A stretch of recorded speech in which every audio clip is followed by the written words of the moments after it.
అందరూ కూడా టోటల్ గా అందరూ వేయాలా? ఇద్దరు మంచి క్యాండిడేట్ దొరికారు మన అదృష్టం కొద్ది.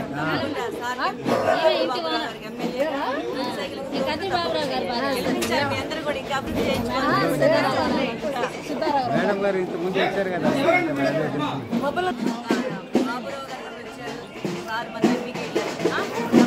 తెలుగుదేశం పార్టీ కార్యకర్తలకు, అభిమానులకు, నాయకులకు, సోదర సోదరీమణులందరికీ కూడా నా హృదయపూర్వక నమస్కారాలు తెలియజేస్తున్నాను. మీ అందరికీ తెలుసు గతంలో దొనకొండ ఎలా ఉంది, ఇప్పుడు ఎంత అభివృద్ధి చెందిందో కూడా నేను ప్రత్యేకించి మీ ఎవ్వరికి కూడా చెప్పాల్సిన పని లేదు. ఎందుకంటే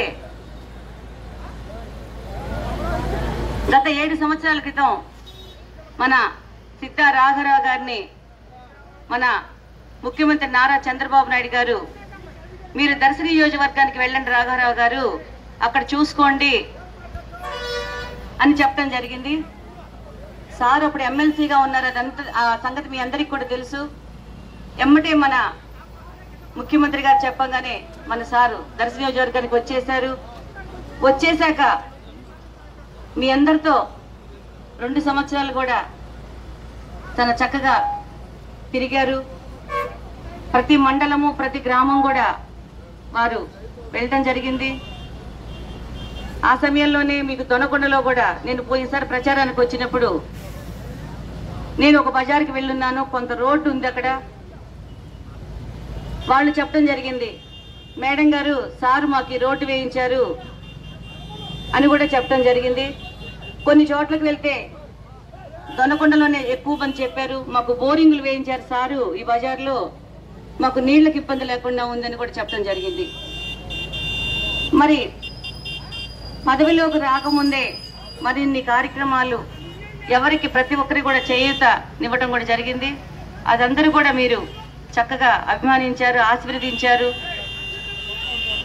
పోయిన ఎన్నికల్లో మీరందరూ కూడా మన సిద్ధారాఘరావు గారిని ఆశీర్వదించి గెలిపించి అసెంబ్లీకి పంపించారు. గౌరవనీయులు మన ముఖ్యమంత్రి నారా చంద్రబాబు నాయుడు గారు అప్పుడు రోడ్లు భవనాల శాఖ మంత్రులుగా మంత్రి పదవి కూడా ఇవ్వటం జరిగిందని మీ అందరికీ కూడా తెలుసు, ప్రతి ఒక్కరికి కూడా.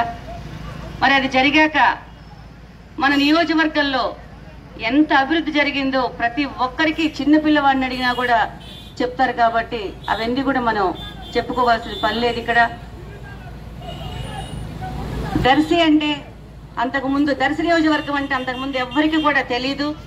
కానీ ఈరోజు మన ఆంధ్రప్రదేశ్లో మొట్టమొదటిగా అభివృద్ధి చెందిన ప్రదేశం ఏంటి అంటే ఒక్క దర్శి నియోజకవర్గమే అని కూడా ప్రతి ఒక్కళ్ళు కూడా చెప్తున్నారని మీ అందరికీ తెలుసు. ఏంటి క్లాప్స్ కొట్టరు మీరెవరు?